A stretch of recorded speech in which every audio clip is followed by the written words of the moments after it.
Liberando su potencial. Hablando de potencial humano, ¿alguna vez se han preguntado a qué se debe la gran disparidad de resultados y desempeño entre una persona y otra?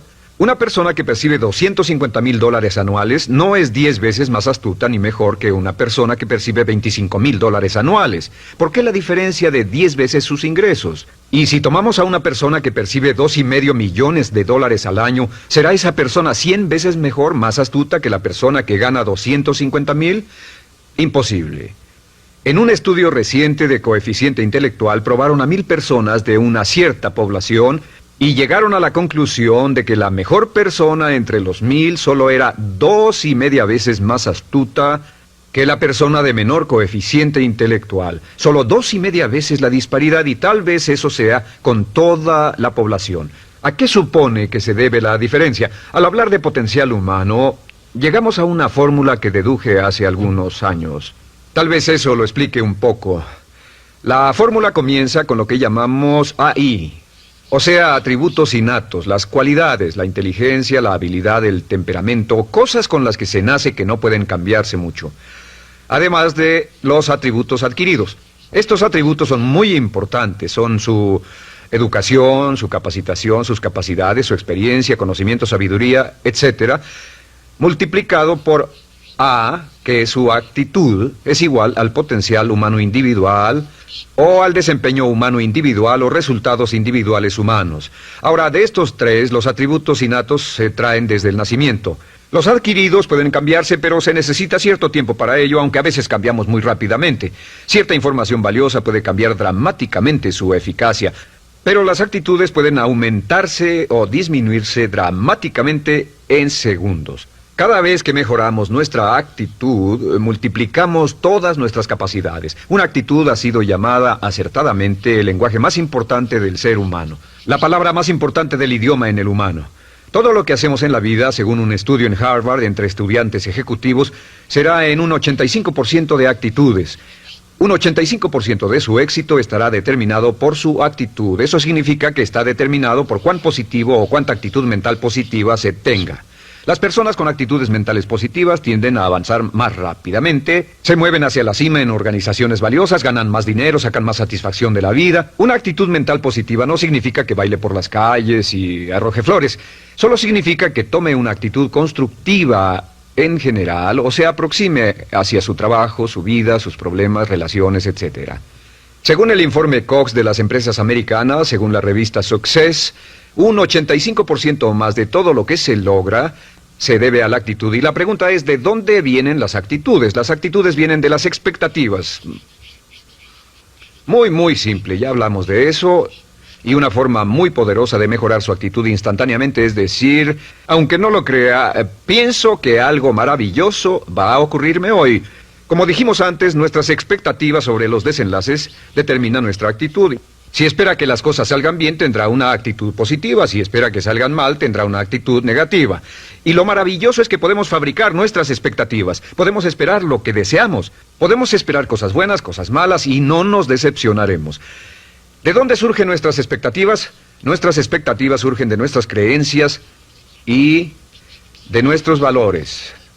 Son el centro de los factores motivacionales de nuestra personalidad, nuestras creencias, y esto nos conduce a un entendimiento del potencial humano. Significa básicamente que nuestra actitud es una expresión externa de lo que está ocurriendo internamente, y esto es consistente con las leyes mentales. Con respecto a las creencias, cada uno de nosotros tiene muchas creencias en el fondo que los psicólogos llaman los conceptos propios. El concepto propio, o su descubrimiento, es considerado por muchos como el logro único y más importante para comprender el desempeño humano en el siglo XX. Yo estoy de acuerdo. El concepto propio es como, si queremos usar una analogía militar, el centro de mando. O si queremos usar una analogía técnica, es el programa central de su computadora básica. Es un grupo de creencias, valores, actitudes, sentimientos, ideas, etcétera, almacenadas en el fondo de nosotros y son el resultado de casi todas las experiencias que hemos tenido en la vida.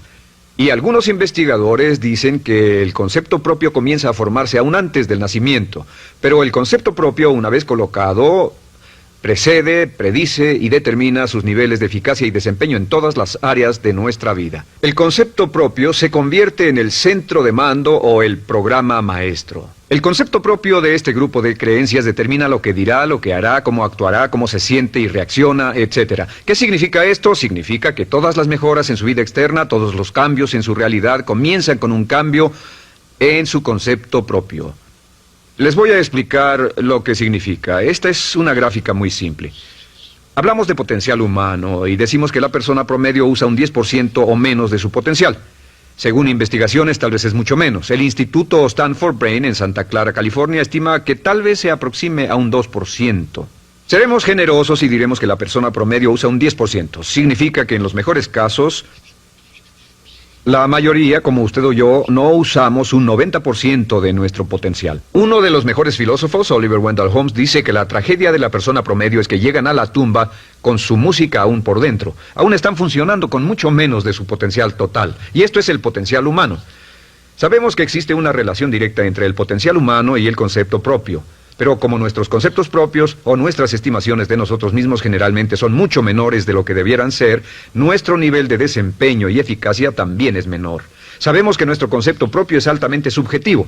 ¿Qué significa esto? Significa que el concepto propio, lo que pensamos que es cierto sobre nosotros mismos, no está basado en la realidad, está basado en información que hemos tomado y aceptado como cierto, hasta el grado en que creemos lo que sea de nosotros mismos y se vuelve cierto para nosotros porque actuamos de una forma consistente con ello. Algunas personas que leen sus horóscopos y creen en horóscopos predicen su futuro. Hay algunas personas que toman la crítica y las opiniones de otros a quienes ni siquiera respetan y hacen suyas esas ideas, dando un resultado muy negativo. Lo que piense, lo que acepte como cierto, se vuelve cierto para usted. También sabemos que como adultos tenemos una variedad de conceptos propios. Tenemos un concepto propio de cómo vestirnos, cuánto pesamos, lo que comemos, lo bien que podemos hablar en público, qué tipo de padres somos, qué tipo de hijos somos con nuestros padres, qué tipo de esposo o esposa somos, qué tipo de amante, de conductor.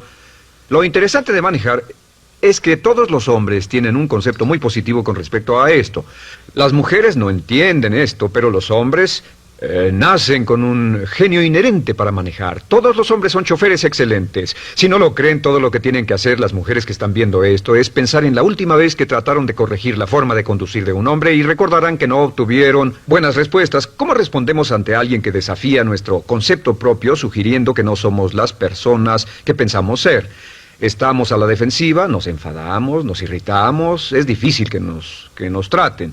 Tenemos un concepto propio de lo creativos que somos, lo inteligentes, lo rápido que leemos, lo bueno que somos en los deportes, y si practicamos una gran variedad de ellos, tenemos un concepto propio para cada uno de ellos. Tenemos un concepto propio de lo bien que cocinamos, de lo bien que educamos a nuestros hijos, de lo bien que limpiamos nuestra casa, los autos que manejamos, etc. Y también de lo que valemos por lo que ganamos. Es muy interesante saber que nunca ganamos más del 10% de nuestro concepto propio en ingresos. Nuestro concepto propio determina nuestro nivel de ingresos. Este nivel de concepto propio se llama zona de confort. Y aunque querramos más dinero, veremos que la tendencia humana natural de todas las actitudes es luchar por lograr entrar a la zona de confort y luego quedarnos ahí. Si ganamos un 10% por encima de nuestro concepto propio de ingresos, tendremos una necesidad imperante de deshacernos de ese dinero. Lo donaremos, lo gastaremos en forma extravagante y hasta lo perderemos si recibimos demasiado. Las personas que ganan la lotería siempre están quebradas a los 2 o 3 años. Queman el dinero porque ese dinero está más allá de su concepto propio. Si gana 10% o menos de su nivel de concepto propio, se descubrirá luchando, trabajará más duro, más tiempo, pensará en forma más creativa, buscará diferentes formas para aumentar sus ingresos o sus segundos ingresos. La única forma de mejorar cualquier parte de su vida, incluyendo sus ingresos, es aumentando el nivel del concepto propio de sus ingresos, comenzando a pensar en usted como si estuviera ganando más dinero. Si quiere bajar de peso, la única forma en que podrá lograrlo es pensando en que está delgado. Piense en usted mismo como una persona más delgada. Si quiere volverse una persona más popular, más amorosa, más feliz o más sana, comience a pensar una y otra vez en esas cosas hasta que se vuelvan parte de su nuevo concepto propio. Hablaremos de eso más adelante. Es una parte esencial de la programación de su mente hacia el éxito. Su concepto propio global está determinado por el promedio de sus conceptos propios en las áreas que considere importantes. Ahora, su concepto propio está formado de 3 partes críticas. La primera parte del concepto propio es el ideal propio. El ideal propio es la persona que más desearía ser, es su idea de lo que constituye un ganador, es su visión ideal de lo mejor que puede ser usted. Nada más, una de las cosas que sabemos de las personas con éxito es que las personas con éxito tienen ideales propios muy claros, ideales claros de quién quieren ser en el futuro. Las que no tienen éxito tienen ideales muy vagos. El número 2 es la autoimagen. La autoimagen es como un retrato de cómo se ve a sí mismo y lo que piensa de sí mismo. La autoimagen es el espejo interno, es como se percibe a sí mismo ahora en su desempeño actual, en forma cotidiana. La tercera parte es su autoestima. Su autoestima es cómo se siente consigo mismo. Cómo se siente consigo mismo es la fuerza motriz, el motor, la fuerza poderosa dentro de su subconsciente. Es la fuerza de energía dentro de su concepto propio y determina casi todo lo que le pasa. La mejor definición de autoestima es cuánto se agrada a sí mismo. Cuánto se agrada a sí mismo como esposo, cuánto se agrada a sí mismo como empleado, cuánto se agrada a sí mismo como jefe, como inversionista, como orador profesional, como atleta, etcétera. Según se agrade a sí mismo, su nivel de autoestima, su sentimiento emocional global respecto a cualquier área de su vida, determina su desempeño y su eficacia en dicha área. Lo sorprendente es que se convierte en lo que piensa, su concepto propio es maleable, su autoestima puede formarse repitiendo una y otra vez, me agrada mi persona, me agrada mi persona, me agrada mi persona. Me agrada mi persona, me agrada mi persona, me agrada mi persona. Entre más se repita, me agrada mi persona, me agrada mi persona. Entre más lo repita una y otra vez, más crecerá su autoestima y entre más crezca su autoestima, más crecerá su concepto propio global. Cuando crezca su concepto propio global, su desempeño será mejor en todo lo demás que emprenda. Cada vez que diga, me agrada mi persona, me agrada mi persona, me agrada mi persona, me agrada mi persona, me agrada, será como bombearse psicológicamente. Todo lo que pase que haga que su autoestima suba, hará que se comporte mejor. Todo lo que haga que su autoestima baje, hará que se comporte peor, que cometa errores, que sea infeliz, etc. Un punto crítico de agradarse a sí mismo, sobre autoestima y agradarse a sí mismo, es que, número 1, nunca puede querer a nadie más de lo que se quiere a sí mismo. Que su nivel de autoestima es determinante de la calidad de relaciones que tenga con los demás. Y número 2, es que nunca puede esperar que nadie más lo quiera o respete más de lo que se respeta a sí mismo. Cuanto se agrade o se respete a sí mismo, determina sus actitudes hacia usted. Todas las escuelas de psicología actualmente están de acuerdo en el hecho de que depende de lo que usted realmente se quiera y se respete a sí mismo como un ser humano valioso e importante, tiene efecto sobre todo lo que le pase. Cuánto se agrade a sí mismo y lo que puede hacer es mejorar su autoestima diciendo me agrada mi persona, me agrada mi persona, me agrada mi persona, me agrada mi persona. Y esto nos lleva a la pregunta, ¿de dónde viene el concepto de autoestima?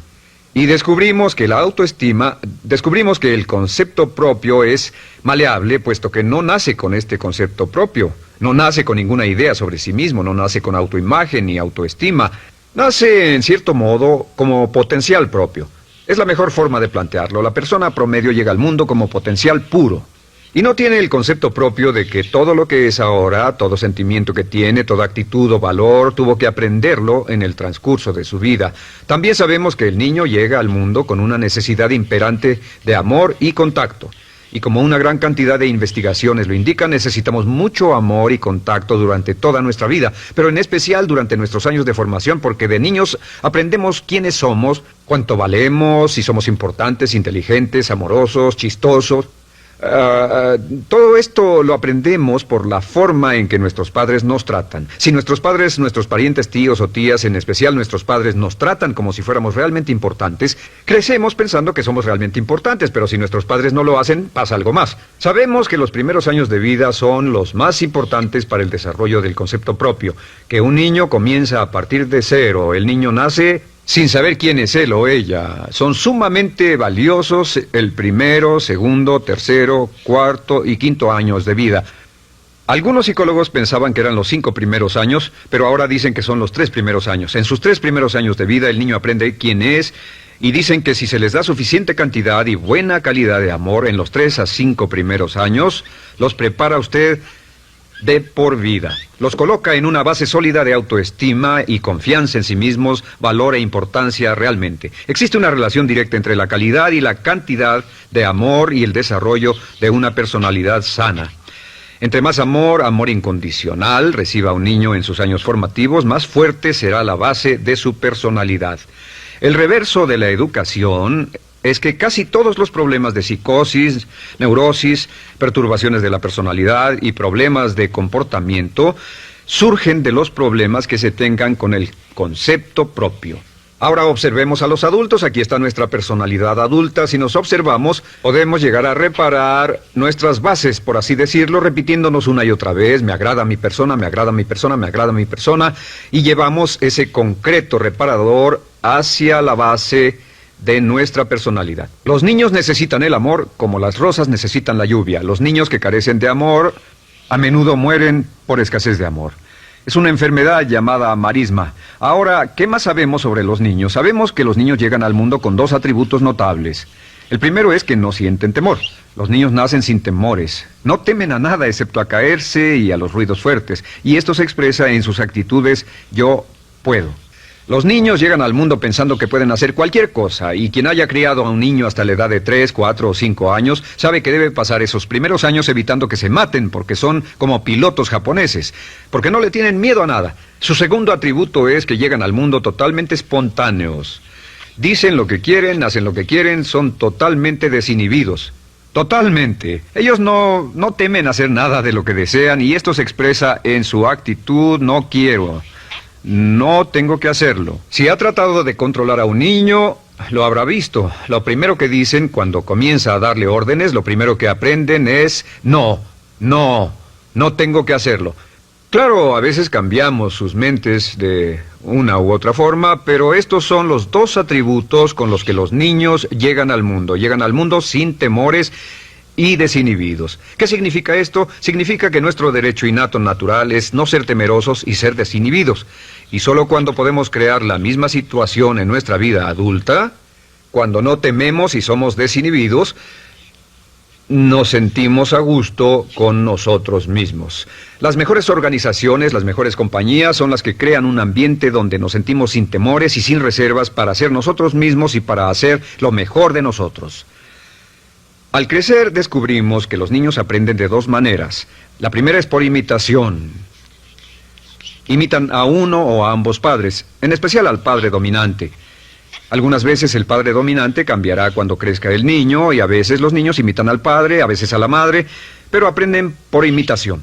Muchas características y hábitos que tenemos como adultos los aprendimos de nuestros padres. ¿Alguna vez ha tenido la ocasión de gritarle o reñirle a uno de sus hijos? Verá que le dice las mismas cosas que le dijo su padre a usted cuando era niño. Así que imitamos. A veces imitamos su caminar, a veces su forma de hablar, a veces imitamos sus valores, sus creencias, etcétera, aunque esos valores y esas creencias no tengan ningún valor. ¿Por qué?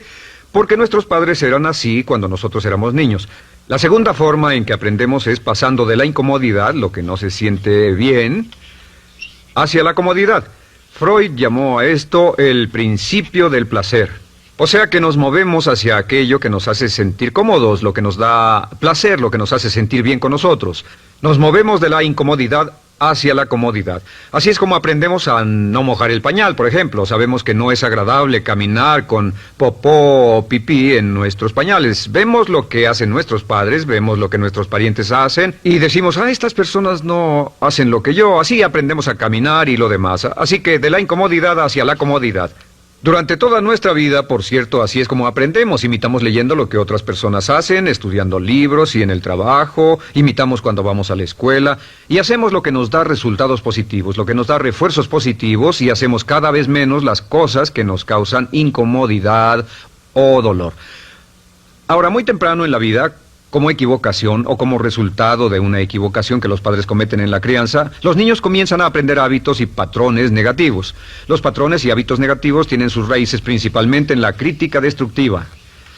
La crítica destructiva comienza muy temprano en la vida, a veces en los primeros meses. Y la crítica destructiva la usan los padres para dirigir y controlar a sus hijos.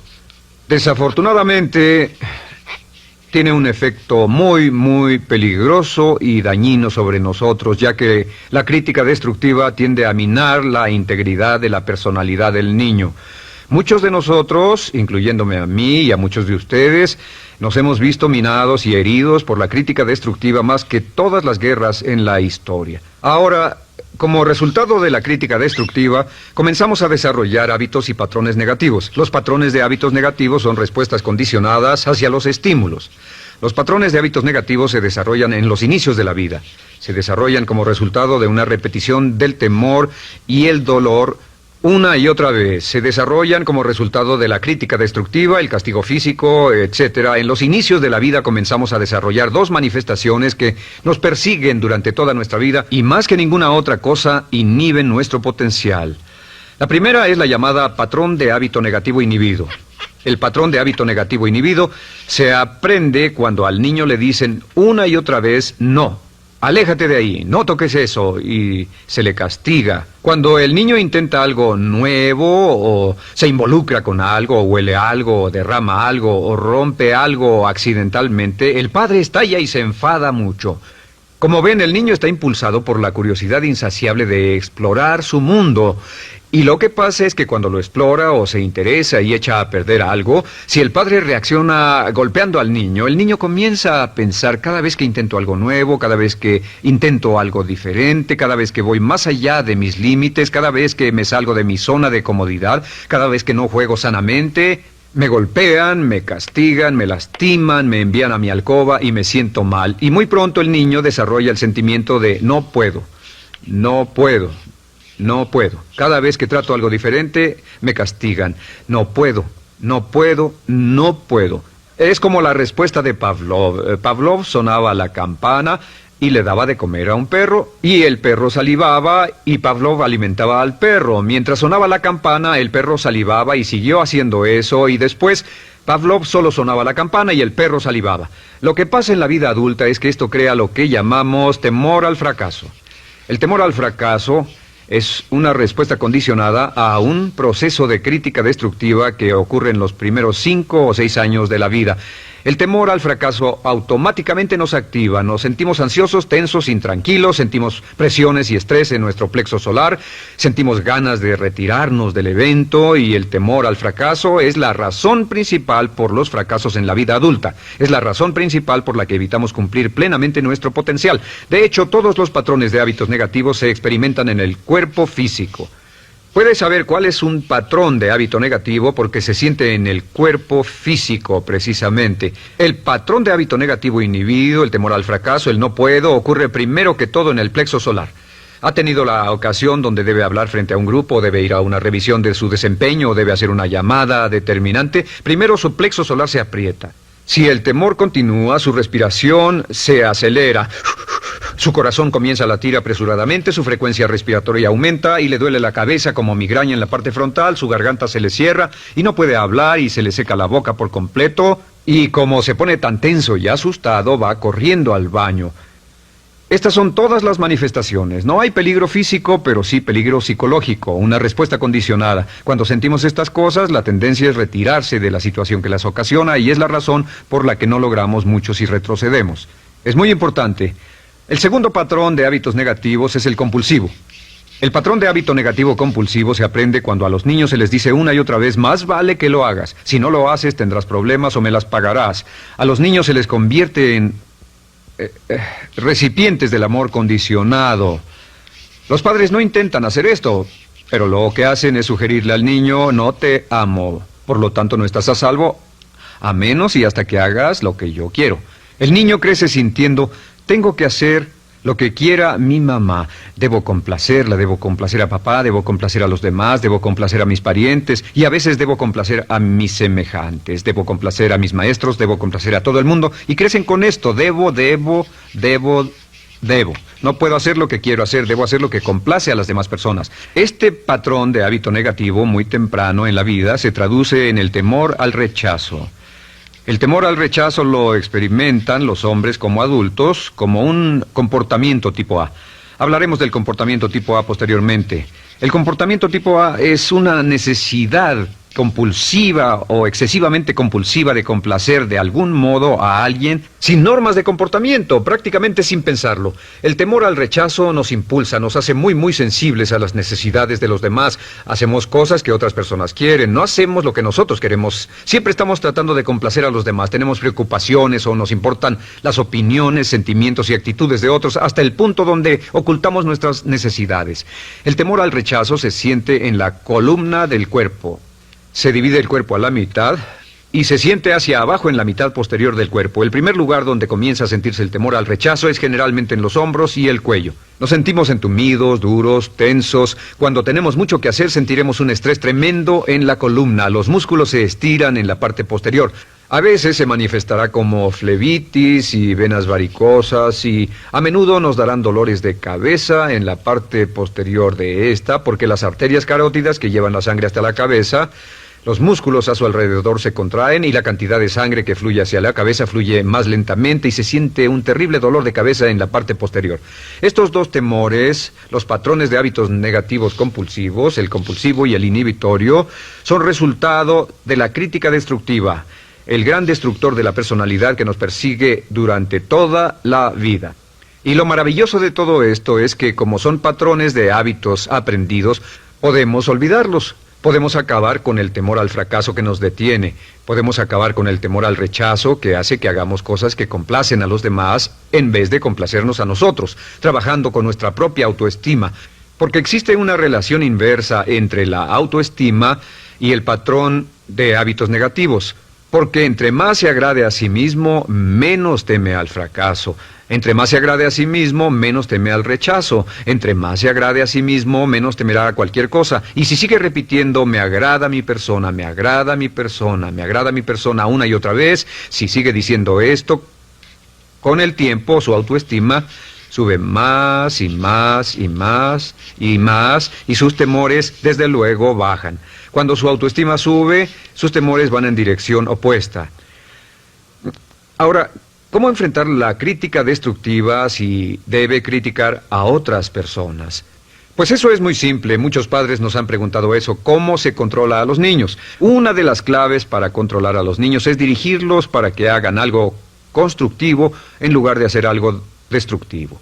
Otra cosa que debe recordarse es que lo que quiere hacer es que quiere dar una crítica informativa, crítica constructiva, lo que significa que se les dice a los niños lo que pueden hacer o a los adultos lo que pueden hacer mejor. Todo el propósito de dar retroalimentación de cualquier tipo es mejorar el desempeño.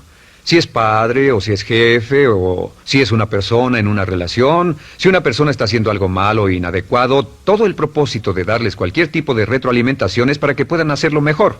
Sin embargo, existe una relación directa entre la autoestima y la crítica destructiva. Cada vez que se critica a una persona, su autoestima baja. Y cada vez que su autoestima baja, su habilidad para desempeñarse baja. Si critica a una persona en forma destructiva demasiado tiempo, llegará a un punto donde no intentarán nada. Se convierte en lo que llamamos hipersensible. Un adulto hipersensible es aquel que no puede aceptar críticas de nadie. Un adulto hipersensible es una persona que está muy tensa, ansiosa, si siquiera sugiere que no está haciendo lo correcto. Si trata con un adulto hipersensible, la clave es sentarlo y recordar 4 cosas. Número 1, comenzar con alabanzas. Número 2, proteja la autoestima de la persona a toda costa. Número 3, discuta el desempeño y no a la persona. Hable del comportamiento más que de la persona. Y número 4 es enfocarse hacia el futuro en vez de en el pasado. Enfóquese hacia lo que va a hacerse en forma diferente en el futuro en vez de lo que pasó en el pasado. ¿Por qué? Una razón muy simple, porque una persona no puede controlar el pasado. Al no poder controlar el pasado, cualquier crítica de lo que han hecho en el pasado les da un estrés tremendo y frustración. Así que, en resumen, la clave del éxito en la vida es una actitud mental positiva. Una actitud mental positiva se basa en expectativas de éxito, de una serie de expectativas positivas. Esa serie de expectativas positivas se basa en sus creencias y en su concepto de sí mismo. El centro de su concepto propio que determina su eficacia en la vida es su autoestima, y su autoestima se mide por cuanto se valore a sí mismo. Las dos cosas que nos frenan más que nada son el temor al fracaso y el temor al rechazo. Y uno de nuestros secretos centrales de éxito es este: Conviértase en un organismo generador de autoestima perpetua. Haga continuamente cosas para usted mismo, hacia sí mismo en su vida, que hagan que se agrade a sí mismo, que se ame, que se acepte, que se respete, que hagan que se sienta fantástico con usted mismo. Si es un jefe o un padre, no olvide que la clave para el máximo desempeño en su hogar y en su trabajo es hacer que las personas se sientan maravillosamente consigo mismas. Entre mejor se sienta consigo mismo y más se agrade, más probable será que logre que las personas a su alrededor lo quieran, lo acepten, lo respeten, se respeten.